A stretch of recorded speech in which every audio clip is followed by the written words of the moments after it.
Oh, ladies and gentlemen, we have finally arrived at this point in time. It is time to preview and look ahead to the fifth and final test match of this brilliant Ashes series, which will be coming to you live from the Oval. Hello and welcome back to the Cricket Corner podcast with me, Vatsal Vora.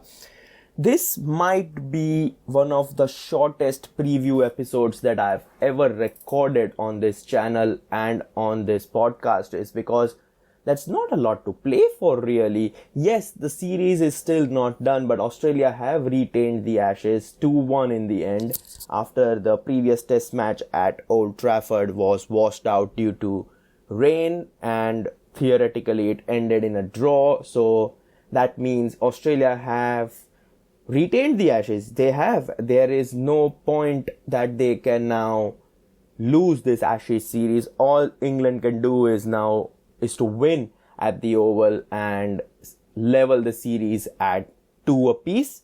So that's all England can do. Well, Australia might just take a little foot off the gas, I assume, and they are all but good to go here. Let's start this podcast by talking about Australia, shall we? Because this has been a really long summer for them. Particularly, they came to the UK to play 6 test matches. One was the World Test Championship final against India, which they won, and then it transcended to this all-important Ashes series. And credit to them that they have done so well in this Ashes series and in the World Test Championship final as well. They won that against India, and now they are going to end this successful tour to the United Kingdom by at least drawing the Ashes, if not winning it. And credit to them, because before the start of the Ashes series, it was all like, it was marketed, like the media stated that it's going to be a test series between traditional test cricket and the new baseball approach, and the traditional test cricket has just won, and there is no other way to put it around. Yes, the rain intervened in the fourth, not the final one, but the fourth test match at Old Trafford, which was, don't get me wrong, was heading into England's grasp, and it was heading towards a final showdown at the Oval with the series locked at 2 apiece. But that's not the case, and I think I mentioned this in the review episode as well, that when you come to England to play a test series, the weather's always going to play a part. Now, unfortunately for the host, it kind of ruined their plans, but credit to Australia, you won the first 2 test matches. You're heading into Oval with nothing to play for but just to secure a draw and possibly go and win it 3-1 if you want, because they've already won a test match in London. They won the second test match at Lord's, so there's no stretch of imagination that cannot happen again. They've already won at the Oval as well. The World Test Championship final, I just remembered, was played at the Oval, so there's some history behind the Aussies there as well. Steve Smith loves playing at the Oval as well, so you never know what Australian side turns up, and it is going to be, regardless of the result, it is going to be a fabulous and successful tour of the United Kingdom, which will bring in a lot of confidence to this Australian side heading into the World Cup season. So yeah, let's start and talk about the Australian team composition.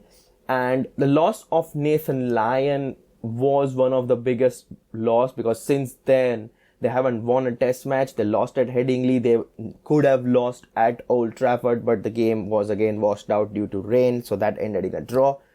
So for that test match at Old Trafford, they decided not to go with a spinner. They decided to drop Todd Murphy after one test match. He did play at Headingley. And the team composition was really interesting as far as the Australians are concerned, because they went with both Mitch Marsh and Cameron Green. That did prolong their batting lineup a little, but then again they lost that spin option, and it put a lot of pressure on the likes of Marnus Labuschagne and Travis Head to be that part-time spinner when, the pitch was turning, don't get me wrong, and they kind of missed having a proper frontline spinner, something England did really well. Joe Root bowled really well. I think Ricky Ponting said in his post-match interview that Joe Root is a very underutilized kind of a bowler, and he has got all the tricks in his books, and he kind of showed that on day 4 when the rain wasn't quite there yet, and he did pick up the all-important wicket of Marnus Labuschagne, didn't he, for 111 if I'm not wrong. So that was the case, and seeing the likes of Joe Root and Moeen Ali bowl on that Old Trafford wicket, it kind of felt like Australia did miss out on a spinner. Now I'm not quite sure will they go for Todd Murphy at the Oval Test match, because Oval primarily aids quicks during the early stages of the Test match, but when you get on into, like, let's say day 3, day 4, it kind of spins as well. So you kind of want a new spinner, a frontline spinner, to be honest, in that squad, because Travis Head can bowl a little bit of spin for you, but you saw as soon as Travis Head was introduced into the attack by skipper Pat Cummins, Zak Crawley just took charge and didn't want him to settle, and it was just lovely to see Zak Crawley play in that way.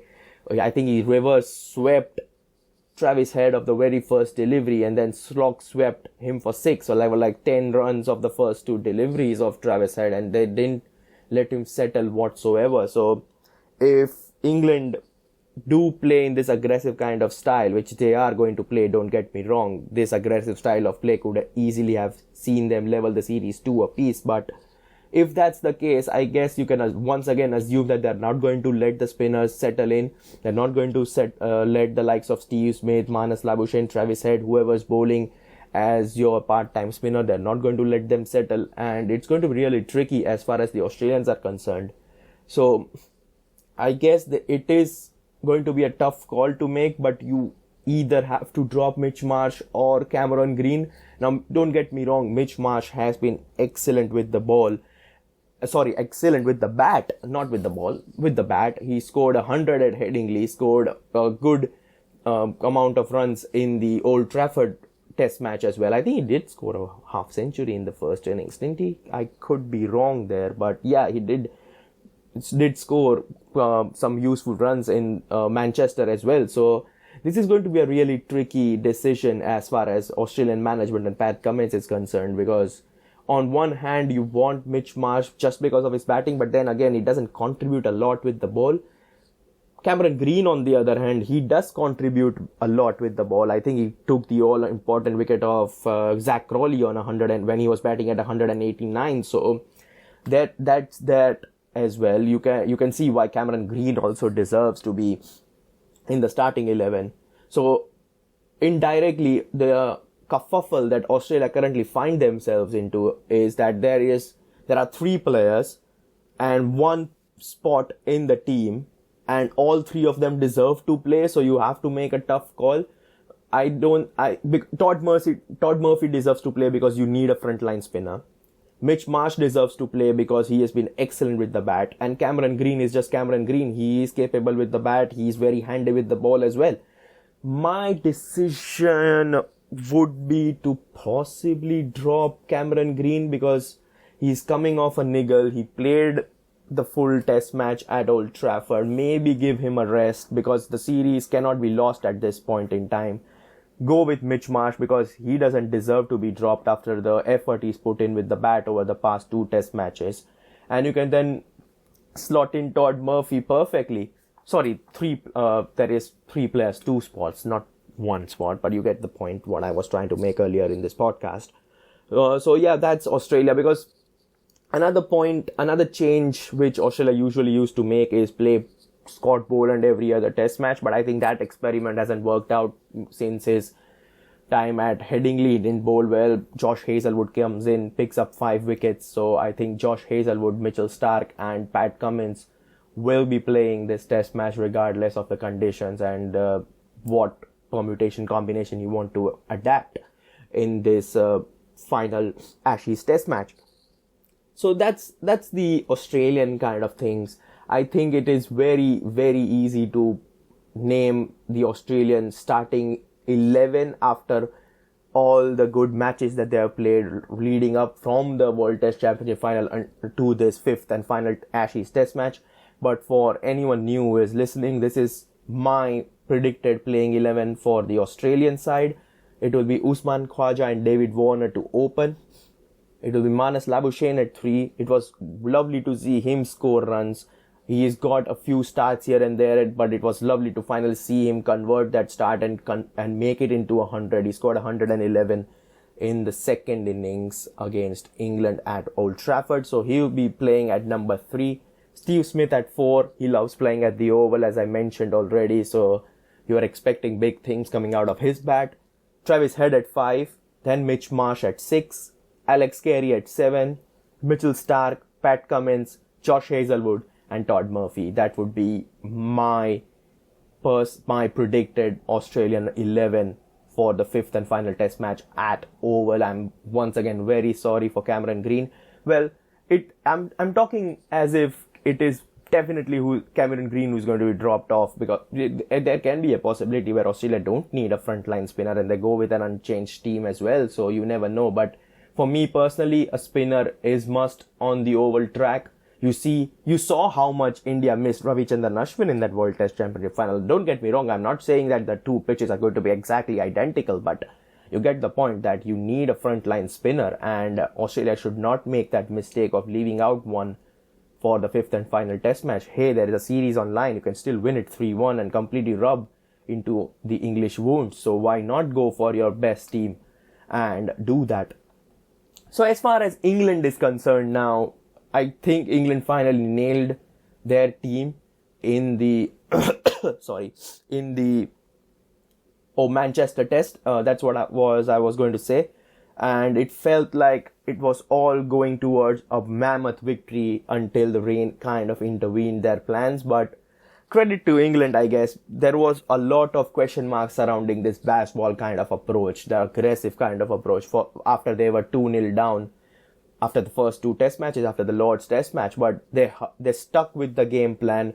They won at Headingley, should have won at Old Trafford as well had the weather not intervened, and as I mentioned earlier in this podcast, we would have been heading into this final test match at the Oval with the test series tied 2 apiece with all to play for. But alas, that's not the case as far as the English side is concerned, and I think they have all the right to be disappointed, because they have made a miraculous comeback in this Ashes series when a lot of people, particularly England, some England fans themselves thought that this approach might be a bit too gimmicky for a big test series like the Ashes. But hey, they hung on. Zach Crawley was outstanding. He showed why they will continue playing in this aggressive style of play, and they can still be successful. And Zach Crawley was the person who was carrying the mantelpiece for the baseball approach in the 4th test match at Old Trafford.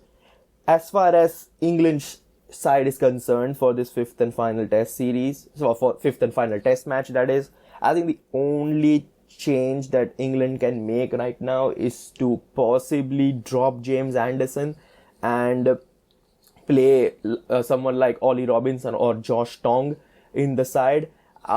Don't get me wrong, we all know James Anderson is arguably the greatest fast bowler of all time, but this has been one of his more poorer series in recent times. You don't expect Jimmy Anderson to drop off this bad, but that's exactly what has happened. I think he's just picked up 4 wickets in the entire Ashes series. He's played 3 test matches. I think he's played 3 test matches. Yes, he's picked up just 4 wickets. He just picked up 1 wicket in the test match at Old Trafford, which was apparently his home test match as well. He just picked up the wicket of Pat Cummins earlier on day 2, and that was kind of it. So it is really sad to see Jimmy Anderson struggle in that regard, but hey, you cannot. I think Nasser Hussain put it perfectly right before the start of the 4th test match, that you don't lose your legendary status after just 2 or 3 games, and that completely holds true as far as Anderson is concerned. But if England really want to go for the kill, I guess you can understand why they will want to give Anderson another rest, possibly call it a drop, and bring in the likes of one of either Josh Tong or Ollie Robinson, because by the time I'm recording this podcast, they still haven't got named their starting 11. All they have said is that they're going to have the same squad, which means that James Anderson is in the squad for the all-important fifth and final test match, but whether he will play or not is a completely different story. Personally, if you ask me, I would not play him because he's not been effective with the ball, and you don't want him to struggle once again. It's really hard to see a great of the sport struggle so much. So I would personally go with Ollie Robinson. I think he hasn't done anything wrong. Don't get me wrong, even Josh Tong didn't do much wrong in that Lord's Test match, and he picked up some crucial wickets. But I think England should go with experience rather than what Josh Tong might have to offer. I think Ollie Robinson has had a good Ashes series as well. He's chipped in with runs. He's picked up crucial wickets as well. So I think I'll personally go with Ollie Robinson.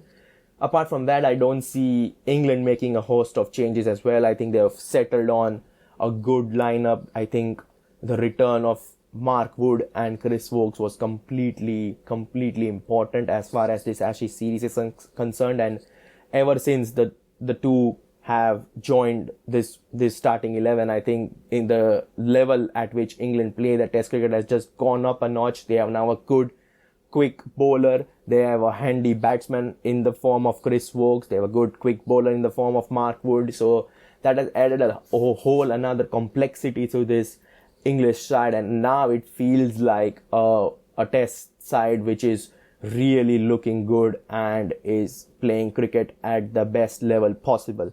So that's the only English change which I want to make in this lineup. So my predicted England lineup for the fifth and final Test match at the Oval would be as follows. I think Duckett will keep his place. I think he has shown enough promise, and a few Test matches here and there doesn't warrant a drop. So Duckett and Crawley would open. Once again, Zak Crawley outstanding. If you want me to talk highly about Zak Crawley, then make sure you check out my previous Ashes podcast. I talk about him in lot more detail over there. So yeah, Duckett and Crawley to open. I think Moeen Ali at number 3 worked in Manchester. I think he played some excellent shots, and the half century would see him come out to bat after the fall of 1 wicket at the Oval as well. So I'm putting him at number 3. Joe Root at 4. Harry Brook at 5. Good to see him get some runs as well. Then I think number 6 would be Ben Stokes. Johnny Bairstow returned to some form as well, so that's good to see as well. Played an unbeaten innings of 99 in that first innings at Old Trafford, so he's at number 7. Then we have Chris Woakes, Mark Wood, Stuart Broad, and I'll go with Ollie Robinson in place of James Anderson. So that is the fifth and final preview episode of this Ashes series. I think I mentioned this in the review episode of the Manchester Test that I will be at the Oval. I know I'm going for the fifth and final day at the Oval. So I hope there is some cricket left on for day 5. There is a bit of rain in the air in London. I think they have predicted some rain to fall leading up to day 5, and I think there is some rain on day 5 as well. But there is some rain on day 1 and day 2.